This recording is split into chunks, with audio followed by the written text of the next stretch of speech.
Thank you for joining me today in the Counter-Terrorism Operations Centre, CTOC. Every day, MI5 officers, investigators, agent runners, data analysts, surveillance specialists and many others come here to work alongside teams from counter-terrorism policing, the rest of the UK's intelligence community and an increasingly broad range of partners. We maintain our separate identities, powers and responsibilities, but by combining forces we are better able to detect and disrupt the terrorists. Our international partnerships are pivotal, especially in staying one step ahead of transnational terrorist groups.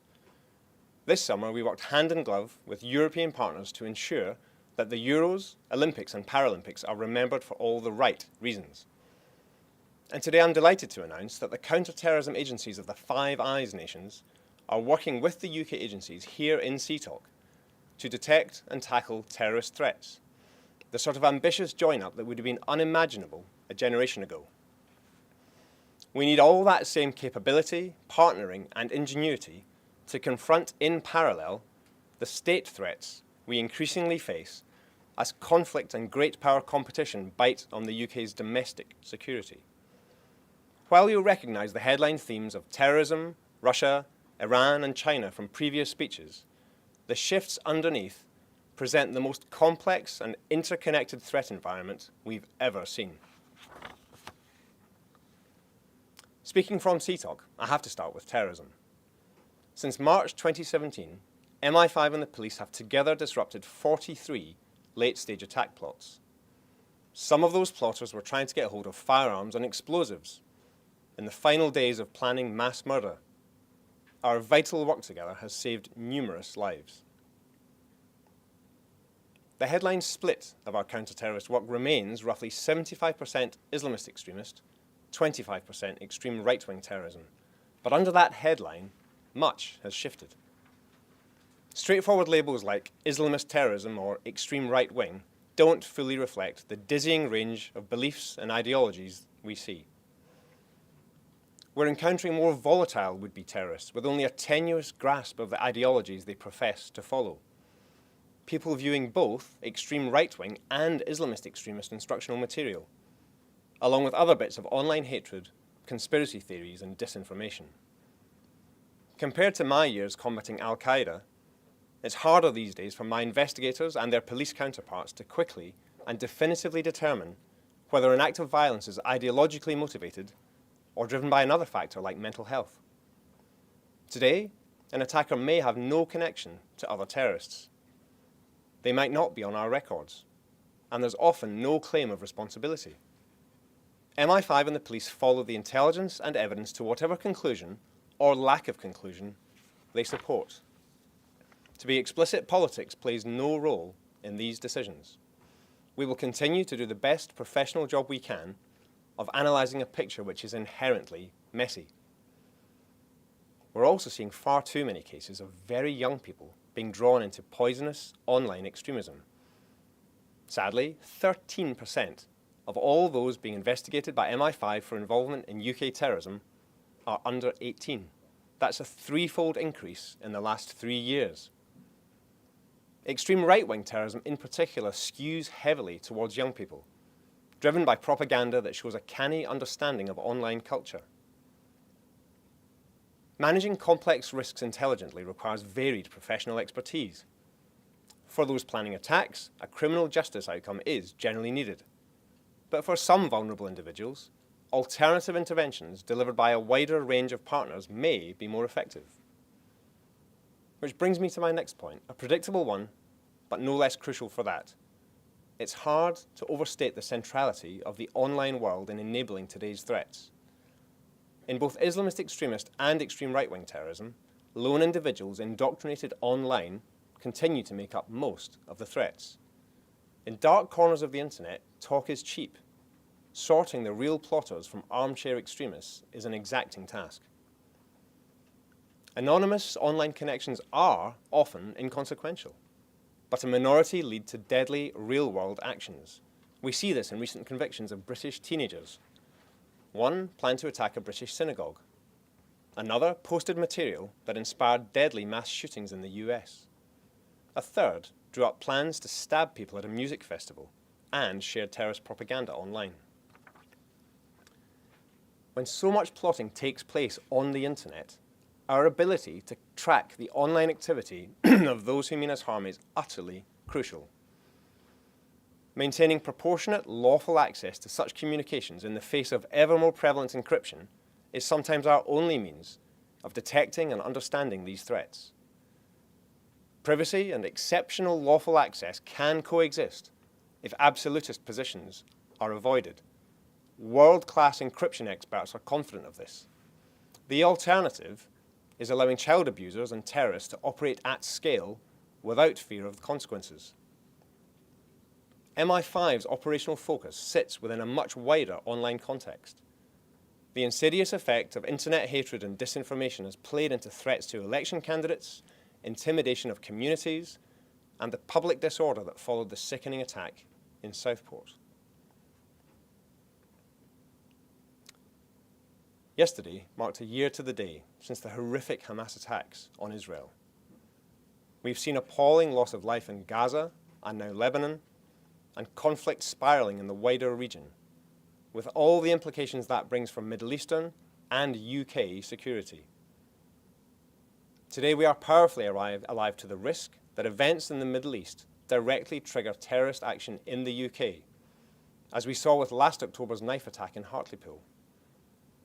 The ripples from conflict in that region will not necessarily arrive at our shores in a straightforward fashion.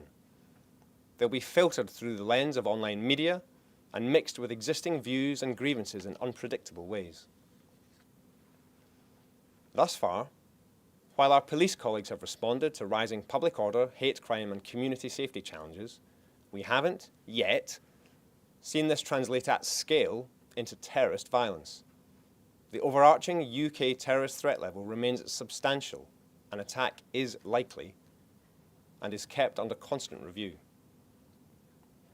Alongside the risk of short-run mobilization to attacks sits slower burn radicalization. This tide is hard to quantify or to forecast. It requires a cross-government and community-based response. MI5 will contribute its expertise and vigilance. I'll finish here with a terrorist trend that concerns me most: the worsening threat from Al-Qaeda, and in particular from Islamic State. Today's Islamic State is not the force it was a decade ago. But after a few years of being pinned well back, they've resumed efforts to export terrorism. The ISKP attack in Moscow was a brutal demonstration of its capability. We and many European partners are detecting IS-connected activity in our homelands, which we're moving early to disrupt. And Al-Qaeda has sought to capitalize on conflict in the Middle East, calling for violent action. To illustrate, over the last month, more than a third of our top priority investigations have had some form of connection of varying strengths to organized overseas terrorist groups. Late last year, a man in Coventry was jailed for life for designing a 3D printed armed drone for IS in West Africa. Just a few weeks earlier, two brothers from Birmingham were jailed for an attempt to join ISKP in Afghanistan. These cases are not wild outliers. More will be coming through the courts. Organized groups have the numbers and the know-how to carry out or inspire horrendous mass casualty attacks. I must touch on Northern Ireland. Earlier this year, the threat level was reduced to substantial. But sadly, we continue to see aspirations to mount attacks. With our police partners, we stamp out most, but very occasionally the small rejectionist groups manage to cause appalling harm, such as in the attack on DCI John Caldwell in February last year. I'm proud that MI5's work with the police to disrupt and contain the residual terrorist threat continues to provide the space for constitutional politics to work. I now want to turn to the threats posed by autocratic regimes whose repression at home increasingly extends to aggression overseas. They invest heavily in human intelligence capabilities and in advanced cyber operations. Their targets include sensitive government information, our technology, our democracy, journalists, and defenders of human rights. We've been growing our efforts against heightened state aggression for several years now. In just the last year, the number of state threat investigations we're running has shot up 48%. Russia continues its illegal attempt to subjugate Ukraine. While the Russian military grinds away on the battlefield at horrendous human cost, we're also seeing Putin's henchmen seeking to strike elsewhere, in the misguided hope of weakening Western resolve. Over 750 Russian diplomats have been expelled from Europe since Putin invaded, the great majority of them spies. This goes well beyond all historical precedent and has put a big dent in the Russian intelligence service's ability to cause damage in the West. With allies, we're keeping up that pressure by denying diplomatic visa applications from Russian spies. It's not flashy, but it works. Kick them out, keep them out. Just as they've done in Ukraine, though, we must expect them to adjust and adapt. A reduced roster of embassy-based spies means, for one thing, that cyber is ever more important to them. My teams and their colleagues in the National Cybersecurity Centre are on the case, but we should expect further testing and, in places, defeating of the West's cyber defences. The more eye-catching shift this year has been Russian state actors turning to proxies for their dirty work, including private intelligence operatives and criminals from both the UK and third countries. Once again, the internet provides the crucial platform connecting these malign actors. While altering MI5's detection challenge, Russia's use of proxies further reduces the professionalism of their operations and, absent diplomatic immunity, increases our disruptive options. Alongside pending criminal prosecutions, the UK has taken robust action to constrain Russian aggression. Earlier this year, the last remaining Russian military intelligence officer was expelled from the UK, and diplomatic accreditation removed from a number of sites. We'll keep bearing down. The UK's leading role in supporting Ukraine means we loom large in the fevered imagination of Putin's regime, and we should expect to see continued acts of aggression here at home. The GRU in particular is on a sustained mission to generate mayhem on British and European streets. We've seen arson, sabotage, and more. Dangerous actions conducted with increasing recklessness, and having precisely the opposite effect to what the Russian state intends, in driving increased operational coordination with partners across Europe and beyond. This concerted campaign requires a strong and sustained response. We're working with the police to use the new National Security Act to its fullest extent. And the National Protective Security Authority, a part of MI5, already works to strengthen our critical national infrastructure. We want to help others who may be at risk of attack. So I urge businesses and public authorities to think about the risks you face. Seek out the NPSA guidance, which is informed by intelligence, to help you protect your people and your assets. Now to Iran. Since the killing of Mahsa Amini in 2022, we've seen plot after plot here in the UK at an unprecedented pace and scale. Since January 2022, with police partners, we have responded to 20 Iran-backed plots presenting potentially lethal threats to British citizens and UK residents. As events unfold in the Middle East, we will give our fullest attention to the risk of an increase in or a broadening of Iranian state aggression here in the UK.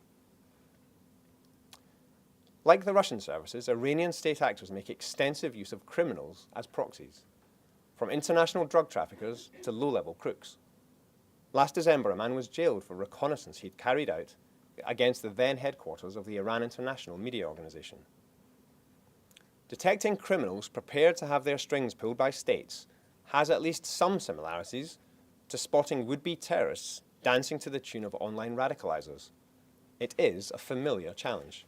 We'll keep finding them. So to those tempted to carry out such acts, I say this. If you take money from Iran, Russia, or any other state to carry out illegal acts in the UK, you will bring the full weight of the national security apparatus down on you. It's a choice you'll regret. And thirdly, China. China is different. The UK-China economic relationship supports UK growth, which underpins our security. And there are also risks to be managed. The choices are complex, and it rightly falls to ministers to make the big strategic judgments on our relationship with China. where it's in the UK's interest to cooperate, and how we do so safely. MI5 continues to focus where you'd expect us to, disrupting attempts at harming or coercing people, where often we're protecting people of Chinese heritage, tackling threats aimed at our democracy, and safeguarding valuable information against a threat that manifests at scale. Proportionate and targeted security protections are part of the foundation for a confident relationship with China that both enables economic growth and maintains the UK's values. Strong as our operational response is, we know that accumulating disruptive successes isn't enough. The strategic response is to build the UK's resilience, helping businesses, universities, and others intelligently navigate the more contested world we now live in, engaging with China on real opportunities where the risks can be sufficiently managed. If you're working at the cutting edge of tech, in business or in academia, I encourage you to seek out the NCSC and NPSA joint guidance, trusted research, and secure innovation to help you secure your hard-won advantage. And just as we seek to protect the UK's technological edge, we deploy that edge in support of our mission. We use AI, lawfully and ethically, to detect threat amongst an avalanche of information. Cloud technology gives us faster access to vital insights. Advanced privacy-enhancing techniques allow us to join up with the private sector without either party sharing more than they need to.